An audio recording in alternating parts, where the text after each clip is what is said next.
It's best if you disagree. So you'll come up with a statement that you disagree about. Want to do that? Let's do that. Yeah, Parallel universes exist? sure. Let's do that. Okay, David. All right. You're there. Okay. So you guys figured out a claim about which you disagree. And I'm basically just going to ask questions that explore why you're at where you're at and if those reasons support where you're at. All right. So we have Reed and what was your name again? Taylor. Taylor. Good to meet you. So I'll start with you, Taylor. Can you talk about the main reason that puts you on this mat without revealing what the claim is? It would boil down to a lack of evidence. Lack of evidence is the main reason why you're here? Yes. Okay. Why is that a good enough reason to be there? I think with most things, there need to be a lot of indicators that point to something being true. And with this particular claim, it's one of those things where I don't think that there is enough indicators that tell me that that is true necessarily. Okay, so it sounds like if you had some evidence or more evidence, you would move. Correct. Okay. Can you articulate the main reason that puts you on this mat? It's the only explanation for a certain empirical phenomenon that survives criticism. Why is that a good reason to be here? That's what knowledge is. It's our knowledge. Our best kind of knowledge is good explanations, those that survive criticism. Okay. Do you think that's a good enough reason for him to be where he's at? I think I'd probably need to hear more of an elaboration on that answer. Can you elaborate more? So there was an experiment. The experiment shows a certain kind of pattern of shadows on a wall. And the only explanation for those shadows is this claim, the existence of this claim. There are multiple ways of trying to give other explanations, but this is the only one that makes sense. If that's the case, why are you not strongly agree? Because it is such a bizarre, extraordinary claim. Psychologically, I can't go there, even though I think rationally it's true. Could you ever move there? Yeah. What do you think it would take? More attempts to falsify it that fail. Okay. Did that make sense to you? That did. I'm not quite familiar with the experiment that he's referring to, but I'm very curious about it. I would love to see it. That'd probably be one of those things that might nudge me the other direction. How much should we value experiments when we're trying to decide if something's the case? Highly. It should be demonstrable and not just anecdotal, especially with this particular subject and phenomena. But I think it's quite important.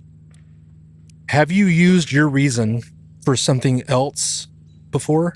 Can this main reason that you have, be used for other things? It could be a substitution for, I think, a variety of topics. There's probably one big one that I have in mind, but in addition to this, but yes. Could your reason be used to support something false? Well, it would depend on what we deem as false or what is true. What's your definition for true? The definition of what's true, something that's demonstrable, and you can prove with evidence. So if we use that definition, could your main reason be used to support something false using your definition? But say it one more time. could this reason be used to support something that you think is false using your definition for false? I don't think so. No.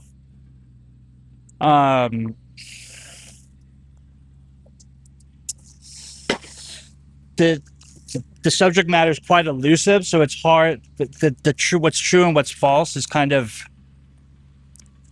the chicken before the egg sort of aspect to this problem.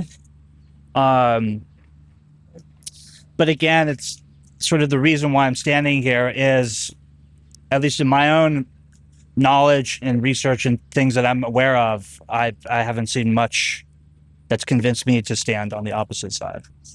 Okay. Could your reason be used to support something that you think is false? Yes. How does that translate to your confidence in you being in the right spot?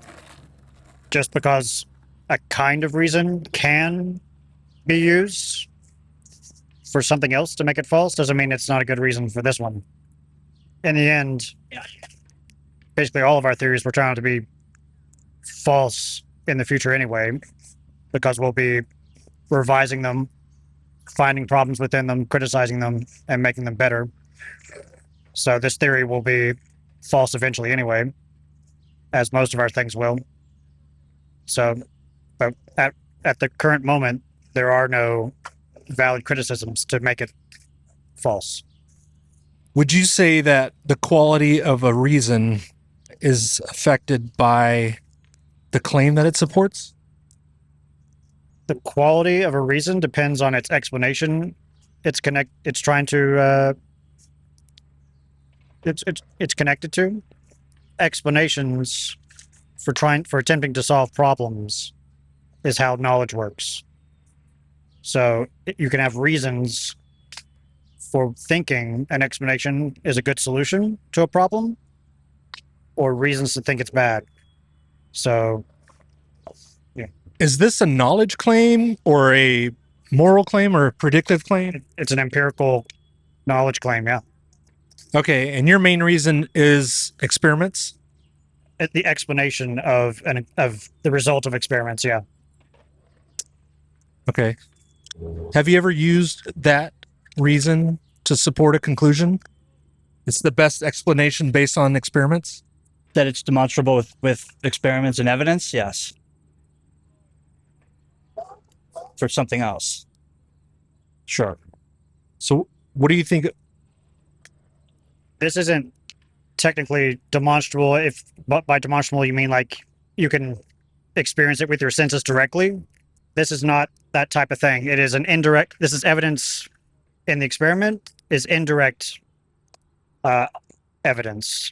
But evidence can still, and explanations, the explanations can imply things that exist without having without having them to be demonstrable. Unless you count implicit in that kind of category of demonstrable. Would you prefer that we could demonstrate this? Sure. So do you want this to be true? I think it is demonstrable. It's just not, directly demonstrable. Even reality itself is mediated through our theories and explanations. So we can't read from the book of nature anyway. We know our knowledge depends on our explanations and theories. So we can know things merely from explanations and not having to directly observe them. Okay. Any thoughts about what he said? I'm trying to think of a response to that. Because I think it's pretty clear that with this particular subject, maybe like his knowledge base is a little bit more, brushed up on this subject. And it could just be my ignorance about not knowing certain bits of evidence for the claim or for it being demonstrable. But just to maybe someone who hasn't read up on the subject or is just a common person that you would just ask on the street, like in a situation like this, I feel like my position would probably be the general one that people would take. How does that affect whether it's true? It doesn't. Obviously, that's demonstrable that if the majority of people believe something, that doesn't necessarily make it true. Could actually be the opposite. So, but that's not a bit of criteria that would change my mind if the majority of people believed it. And you said a demonstration would change your mind, right? A demonstration, more experiments. It's hard because it's also something that is very metaphysical, and I don't know, it's not something that's physical that you can, well, maybe it could be potentially, I guess. But in general, yes, it would be, in my mind, something that like you would be able to replicate and show and demonstrate, and people would be able to metaphysically, physically see it and understand it and know that that's what that subject is or what we're talking about. Okay. So having said all that, are you convinced that your reasons match your confidence in this claim? Yes. I mean, ironically, I feel like this would have been one of those things where, probably would actually realistically be in the neutral side or like just right in the middle. At least in this moment, I feel like where I'm standing is pretty, at least, for now, is kind of where I feel confident in standing. But again, it's something that I'm willing to change my mind and move the more that I understand the evidence for it. Do you think his reasons support where he is? No. Why not? Because I think the most rational spot is here. And so by definition, well, the most rational spot's probably there. But so any other spot is irrational. But his reasons support where he is? No, they would probably be better in neutral. I think, and you can correct me, he's saying that the most rational place for someone to be using your reasons would be neutral. I think that was kind of what I was getting at a couple minutes ago, that I feel like for the average person, it probably would be, if they were being honest, intellectually honest, they'd probably be in the neutral spot. But of course, a lot of people have strong opinions about things. So you'd probably get a lot of people being on one side or the other, like on the extremes. But I would agree with that neutral is probably the better spot to be, based on what the evidence that I've been giving or the explanation for coming from me. You're free to move anytime you want to. Yeah. Right? Yeah, I'll move to the neutral. Yeah, for sure. Do you think using his reasons, the most rational spot is where he is? Based on what he knows and based on what he's seen and what he's read, if I knew him more closely, like as a person, that would probably influence where I would stand. If it was someone that I knew personally and trusted their opinion and understood who they were, where they were coming from. What do you think about what's keeping him from moving to strongly agree? Probably the demonstrable evidence that I'm just ignorant of and just aren't aware of. I think what's keeping him from strongly agree is like a psychological reason. Sure. I mean, it would strongly agree or strongly disagree is one of those things where like it is demonstrable that it's not a question. Like it shouldn't even be a thing that we have like a quandary over. Is there any claim about which you would choose strongly on either side? Probably not, actually, to be honest.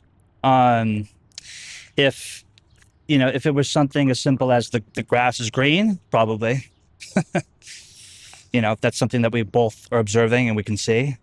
But I guess the answer is yes, there are things that we could strongly agree or strongly disagree on. But it would depend on the claim. Okay. But it's very few and far in between what those strongly, the things that are labeled strongly should be. Any last thoughts? No. Last thoughts? Not that I can think of. It's a tricky one. This subject. So, yeah, I feel like though in the future though, this is one of those things where we're probably going to get more evidence as time goes on. Cool. Well, thanks for participating. Any idea what it is? None. And I'm okay with that. That's a good one. That's a good one. Do you want to reveal it? Sure, that the multiverse exists, or there are parallel worlds. Interesting. Very tricky. Yeah. There's no demonstration currently, but there could be in the future. There is demonstration currently. See, that's that bit of research, whatever that study is, it's like something that I'm like not even aware of. So my ignorance is one of those things where, you know, that's probably the majority of people, right? It's like 98% of people probably don't even know that there was experiments that demonstrated that there's multiverse. And you can only say something is demonstrated if you attach a theory to explaining what you just observed and demonstrated. So the only explanation for the phenomenon is that parallel worlds. So a demonstration is worthless without an explanation? Correct. Because it's a knowledge-seeking endeavor, right? It's like you have to have a reason for initiating a demonstration and getting results. Cool. Thank you, David. Thank you. Thanks for letting me practice.